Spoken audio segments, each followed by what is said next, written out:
ಅದಕ್ಕೆ ತಡವಾಗಿ ನಾವೆಲ್ಲ ಬಂದು ಈ ಸಭೆನ ಪ್ರಾರಂಭ ಮಾಡೋದಕ್ಕೆ ನಿಮ್ಮೆಲ್ಲರ ಕ್ಷಮಾಪಣೆಯನ್ನು ನಾನು ಕೇಳಲಿಕ್ಕೆ ಬಯಸ್ತೇನೆ. ಮತ್ತು ಕೆಲವರೆಲ್ಲ ಜನಪ್ರತಿನಿಧಿಗಳು ಕೆಳಗಡೆ ಕೂತಿದ್ದೀರಿ, ನಾವು ಮೇಲ್ಗಡೆ ಕೂತಿದ್ದೀವಿ. ಯಾರು ಬೇಜಾರು ಮಾಡ್ಕೊಳ್ಳೋಂಥ ಅವಶ್ಯಕತೆ, ಇಲ್ಲಿ ಜಾಗದ ಕೊರತೆ ಇಲ್ಲ. ಅಂದರೆ ಎಲ್ಲರೂ ಕೂಡ ಸಮಾನವಾಗಿ ನಾವೆಲ್ಲ ಪ್ರತಿನಿಧಿಗಳೇ. ನಾವೇನು ಮೇಲ್ಗಡೆ ಕೂತ್ಕೊಂಡ ತಕ್ಷಣ ನಮಗೆ ಕಿರೀಟ ಬರುವುದಿಲ್ಲ, ಇಲ್ಲ ದೊಡ್ಡ ಸ್ಥಾನ ಅಲ್ಲ ಇದು. ನೀವು ನಾವೆಲ್ಲ ಒಂದೇ ದೃಷ್ಟಿ ಇಟ್ಕೊಂಡು ನಾವು ಕೆಲಸವನ್ನು ಮಾಡ್ತಾಯಿದ್ದೇವೆ. ದಯವಿಟ್ಟು ತಾವೆಲ್ಲ ಸಹಕಾರ ಕೊಡಬೇಕು. ನಮ್ಮ ಸ್ಥಳೀಯ ಆಡಳಿತ ಈ ವ್ಯವಸ್ಥೆಯನ್ನು ಮಾಡಿದೆ. ಮುಂದಿನ ದಿನದಲ್ಲಿ ಇಂಥ ಸಭೆಗಳನ್ನು ನಡಿಬೇಕಾದ್ರೆ ಯಾವ ರೀತಿ ಒಂದು ಪ್ರಾಕ್ಟೀಸನ್ನು, ಪದ್ಧತಿಯನ್ನು ನಾವು ಫಾಲೋ ಮಾಡಬೇಕು ಅಂಥೇಳಿ ಮುಂದಿನ ದಿನದಲ್ಲಿ ಅಧಿಕಾರಿಗಳಿಗೆ ಮಾರ್ಗದರ್ಶನವನ್ನು ಕೊಡ್ತೇನೆ. ಸೊ ನಿಮ್ಮನ್ನೆಲ್ಲ ಬೆಂಗಳೂರು ಕರೆದು ಚರ್ಚೆ ಮಾಡೋದು ಸರಿ ಇಲ್ಲ ಅಂಥೇಳಿ ಈಗ ನಾವು ಅಸೆಂಬ್ಲಿ ಕರೆದು ಚರ್ಚೆ ಮಾಡ್ಬೋದಾಗಿತ್ತು. SIR ನಡೀತಾ ಇದೆ. SIR ನಡೀತಾ ಇರಬೇಕಾದ್ರೆ ಕೇಂದ್ರ ಚುನಾವಣಾ ಆಯೋಗದವರು ತೀರ್ಮಾನ ಮಾಡೋದ್ರಿಂದ ನಿಮಗೆಲ್ಲ ಗೊಂದಲ ಆಗೋದು ಬೇಡ. ನಿಮ್ಮ ಕ್ಷೇತ್ರಗಳನ್ನು ಬಿಟ್ಟು ಕೆಲಸ ಮಾಡೋದು ಸರಿ ಇಲ್ಲ. ನಿಮ್ಮ ಮತದಾನದ ಹಕ್ಕನ್ನು ನಿಮ್ಮ ಮತದಾರರಿಗೆ ಉಳಿಸ್ಬೇಕು.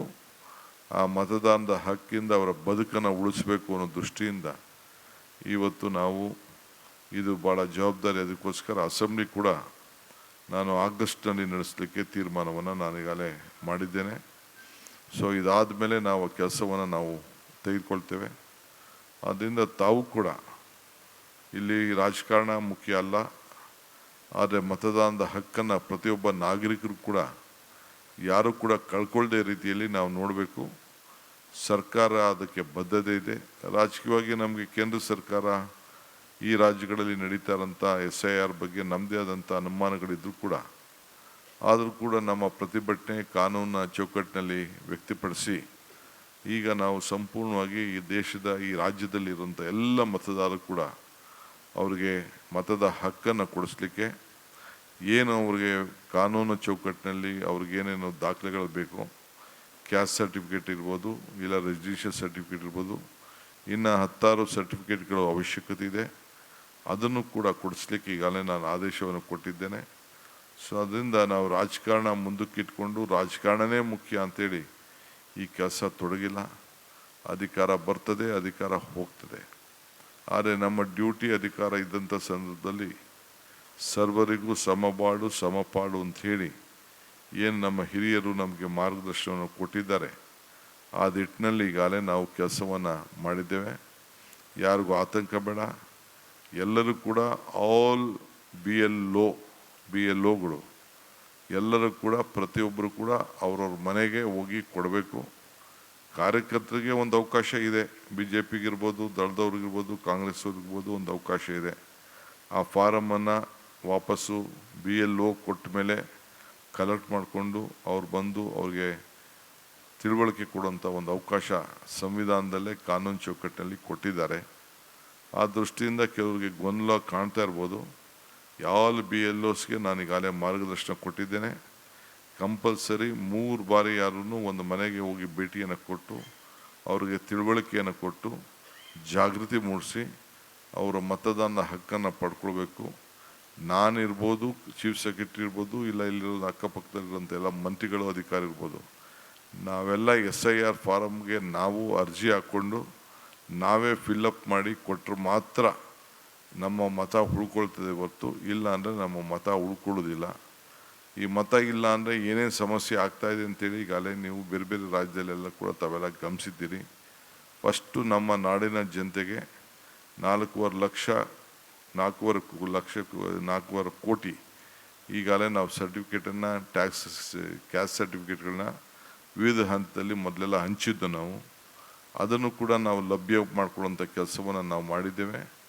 ಇದಾದಮೇಲೆ ರೆಸಿಡೆನ್ಷಿಯಲ್ ಸರ್ಟಿಫಿಕೇಟ್ಸು ಯಾರ್ಯಾರಿಗಿಲ್ಲ ಅದನ್ನು ಕೂಡ ಮಾಡ್ತಾಯಿದ್ದೇವೆ. ಕೆಲವರು ಟೀಕೆ ಮಾಡ್ಬೋದು, ಸರಿ ಇಲ್ಲ ಅಂತ ಹೇಳ್ಬೋದು, ಅಧಿಕಾರ ದುರುಪಯೋಗ ಮಾಡ್ತಾಯಿದ್ದೀವಿ ಅಂತ ವಿರೋಧ ಪಾರ್ಟಿಯವ್ರು ಹೇಳ್ಬೋದು. ನಾವು ಅದಕ್ಕೆ ಬೇಜಾರು ಮಾಡ್ಕೊಳ್ಳೋಂಥ ಪ್ರಶ್ನೆನೇ ಇಲ್ಲ. ನಾವು ನಮ್ಮ ಡ್ಯೂಟಿಯನ್ನು ನಾವು ನ್ಯಾಯಬದ್ಧವಾಗಿ ಎಲ್ಲರಿಗೂ ಕೂಡ ಸಮಾನತೆಯಿಂದ ನಾವು ನೋಡಬೇಕಾಗ್ತದೆ. ಆ ನಿಟ್ಟಿನಲ್ಲಿ ನಮ್ಮ ಕಾರ್ಯರ ವ್ಯಾಪ್ತಿಯನ್ನು ನಾವೆಲ್ಲ ಮುಂದುವರಿಸ್ಕೊಂಡು ಹೋಗ್ತೇವೆ. ಎಲ್ಲರಿಗೂ ಈ ವೇದಿಕೆ ಮುಖಾಂತರ ಎಲ್ಲ ಶಾಸಕರಿಗೆ, ಅಧಿಕಾರಿಗಳಿಗೆ ಹೇಳಲಿಕ್ಕೆ ಬಯಸ್ತೇನೆ, ಎಲ್ಲರೂ ಕೂಡ ನಿಮ್ಮ ಕೆಳಗಡೆ ಮಾಡೋಂಥ ಅಧಿಕಾರಿಗಳು ಯಾರು ಕೆಲಸ ಮಾಡ್ತಾರೆ, ಪರಿಶುದ್ಧವಾದಂಥ ಆಡಳಿತದ ವ್ಯವಸ್ಥೆಯಲ್ಲಿ ಎಲ್ಲರೂ ಕೂಡ ನ್ಯಾಯವನ್ನು ಒದಗಿಸ್ಕೊಟ್ಟು ಅವ್ರಿಗೆ ಏನು ಸಂವಿಧಾನದಲ್ಲಿ ಮತದ ಹಕ್ಕಿದೆ ಆ ಹಕ್ಕನ್ನು ಕಾಪಾಡೋ ರೀತಿಯಲ್ಲಿ ನಾವೆಲ್ಲ ಸೇರಿ ಕೆಲಸ ಮಾಡಬೇಕಾಗ್ತದೆ. ಈ ನಿಟ್ಟಿನಲ್ಲಿ ನೀವೆಲ್ಲ ಕೂಡ ಸಹಕಾರ ಮಾಡಬೇಕು. ನಾನು ಮುಂದಕ್ಕೆ ಇನ್ನು ಅನೇಕ ವಿಚಾರಗಳನ್ನು ನಿಮ್ಮ ಹತ್ರ ಹಂಚ್ಕೊಳ್ಳೋನಿದ್ದೇನೆ. ನಿಮ್ಮ ಸಮಸ್ಯೆಗಳ ಬಗ್ಗೆ ನಾನು ಆಲಿಸ್ಲೋನಿದ್ದೇನೆ. ಸೊ ಏನು ಹೇಳಿದ್ರು ಕೂಡ ನಾನು ಪಕ್ಷದ ಲೆಕ್ಕಾಚಾರ ಇಟ್ಕೊಂಡು ಕೆಲಸ ಮಾಡೋಂಥ ವ್ಯವಸ್ಥೆ ಇಲ್ಲ. ಯಾರು ಜನಪ್ರತಿನಿಧಿಗಳು ಇಲ್ಲೆಲ್ಲ ಬಂದಿದ್ದಾರೆ ಎಲ್ಲರೂ ಕೂಡ ಸಮಾನತೆಯಿಂದ ನಾವು ಕೆಲಸ ಮಾಡಬೇಕು. ನಿಮಗೂ ಕೂಡ ಶಾಸಕರಿಗೆ ನಾನು ಹೇಳ್ತಾ ಇದ್ದೀನಿ, ಆಡಳಿತ ಪಕ್ಷದಲ್ಲಿರ್ಬೋದು, ವಿರೋಧ ಪಾರ್ಟಿಲಿರ್ಬೋದು, ಆದರೆ ನಿಮಗೇನು ಒಂದು ಹಕ್ಕಿದೆ ಹಕ್ಕನ್ನು ಚಲಾಯಿಸಿ. ಆದರೆ ಬೇರೆಯವರು ಯಾರು ಆ ಕ್ಷೇತ್ರದ ಪ್ರತಿನಿಧಿಸಿದ್ರೆ ಪಾರ್ಲಿಮೆಂಟ್ ಮೆಂಬರ್ಸ್ ಇರ್ಬೋದು, MLC ಇರ್ಬೋದು, ಇಲ್ಲಾಂದರೆ ಯಾವುದಾದ್ರು ಒಂದು ಹೋಬಳಿ ಇರ್ಬೋದು, ಆ ಏರಿಯಾ ಇರ್ಬೋದು, ಎಲ್ಲರೂ ಕೂಡ ನಮ್ಮ ಪ್ರೋಟೋಕಾಲ್ನ ಮೇಂಟೈನ್ ಮಾಡಿ ಎಲ್ಲರೂ ಕೂಡ ಗೌರವದಿಂದ ಕಂಡು ಆಹ್ವಾನಿಸಿ ಅವರು ಕೂಡ ಜನರ ಪ್ರತಿಗಳು ಆ ಭಾಗದಲ್ಲಿ ಅವರ ಏನು ಒಂದು ಹಿಡಿತವನ್ನು ನಾವು ತಪ್ಪಿಸ್ಕೊಳ್ಳೋಕ್ಕೆ ಅವಕಾಶ ಕೊಡದೆ ಅವರೆಲ್ಲರೂ ಕೂಡ ಸಮಾನತೆಯಿಂದ ನೋಡಬೇಕಾದಂಥ ವಿಚಾರ, ಅದನ್ನು ನೋಡಬೇಕು ಅಂತೇಳಿ ವಿಶೇಷವಾಗಿ ನೀವು ಅಧಿಕಾರಿಗಳು ರಾಜಕಾರಣ ತಪ್ಪು ಮಾಡಿದ್ರು ಕೂಡ ರಾಜಕಾರಣಿಗಳಿಗೆ ತಂದೆ ಆದಂಥ ಅಭಿಪ್ರಾಯ ಇದ್ದರೂ ಕೂಡ ನೀವು ನಮ್ಮ ಪ್ರೋಟೋಕಾಲ್ನ ಯಾವ ಕಾರಣಕ್ಕೂ ವೈಲೇಟ್ ಮಾಡಬಾರ್ದು. ಅದು ನಿಮ್ಮ ಜವಾಬ್ದಾರಿ. ನಾನು ಜಿಲ್ಲಾ ಮಂತ್ರಿ ಇರಲಿ, ಶಾಸಕರಿರಲಿ, ಯಾರೇ ಆಗಲಿ, ಅವರೇನಾದರೂ ತಪ್ಪು ಮಾಡಿ ಸ್ವಂತ ಇಚ್ಛೆಗೆ ಹೋದರೂ ಕೂಡ ನೀವು ಅವಕಾಶ ಮಾಡಿಕೊಡ್ಬಾರ್ದು. ಅದಕ್ಕೆ ನೀವೇ ಹೊಣೆಗಾರರಾಗಿರ್ತೀರಿ. ಸೊ ಪ್ರೋಟೋಕಾಲ್ ಭಾಳ ಗೌರವದಿಂದ ಆ ಪದ್ಧತಿ ಏನಿದೆ ಅದನ್ನು ನೀವೆಲ್ಲ ಸೇರಿ ಕಾಪಾಡಬೇಕು ಅಂಥೇಳಿ ತಮ್ಮೆಲ್ಲರೂ ಕೂಡ ನಾನು ಮನವಿ ಮಾಡ್ತೇನೆ. ಇನ್ನು ಮಿಕ್ಕಿದ ವಿಚಾರ ನಾನು ಬೇರೆ ಸಂದರ್ಭದಲ್ಲಿ ತಿಳಿಸ್ತೇನೆ. ನಾನು ಅಧಿಕಾರ ತೆಗೆದುಕೊಂಡ ಮೇಲೆ ತೆಗೆದುಕೊಂಡಂಥ ಹೊಸ ನಿರ್ಧಾರಗಳ ಬಗ್ಗೆ ನಿಮ್ಮ ಹತ್ರ ತಿಳಿಸ್ತೇನೆ. ಹಿಂದೆ ಸಿದ್ದರಾಮಯ್ಯನವ್ರ ಕಾಲದಲ್ಲಿ ಏನೇನು ತೀರ್ಮಾನಗಳನ್ನು ನಾವು ಮಾಡಿದ್ದೋ ಅವೆಲ್ಲ ಕೂಡ ಖಂಡಿತ ಮುಂದುವರಿತದೆ. ನಮ್ಮದು ಕಂಟಿನ್ಯೂಡ್ ಗೌರ್ಮೆಂಟು, ಇದು ಒಂದು ಪಕ್ಷದ ಆಡಳಿತ ಮಾಡ್ತಾ ಇರೋದು, ಒಟ್ಟು ಕೆಲಸ ಮಾಡ್ಕೊಂಡು ಹೋಗಿದ್ದೇವೆ. ಮುಂದಕ್ಕೂ ಕೂಡ ಅದೇ ದೃಷ್ಟಿಯಲ್ಲಿ ನಾವು ಕೆಲಸ ಮಾಡ್ಕೊಂಡು ಹೋಗ್ತೇವೆ. ತಾವೆಲ್ಲ ಇಷ್ಟು ದೊಡ್ಡ ಸಂಖ್ಯೆಯಲ್ಲಿ ನನ್ನ ಅಧಿಕಾರಿ ಮಿತ್ರರು ಮತ್ತು ಎಲ್ಲ ಜನಪ್ರತಿನಿಧಿಗಳು, ವಿಶೇಷವಾಗಿ ಎಲ್ಲ ಲೋಕಸಭಾ ಸದಸ್ಯರು, ರಾಜ್ಯಸಭಾ ಸದಸ್ಯರು, ವಿಧಾನಸಭೆ ವಿಧಾನ ಪರಿಷತ್ತಿನ ಸದಸ್ಯರು ಮತ್ತೊಮ್ಮೆ ತಾವೆಲ್ಲ ಬಂದು ಈ ಕಾರ್ಯಕ್ರಮದಲ್ಲಿ ಪಾಲ್ಗೊಂಡದಕ್ಕೆ ನಿಮ್ಮ ಸಲಹೆಗಳನ್ನು ವೀಕ್ಷಣೆ ಮಾಡ್ತೀನಿ. ಪರಿಶೀಲನೆ ಮಾಡೋಣ.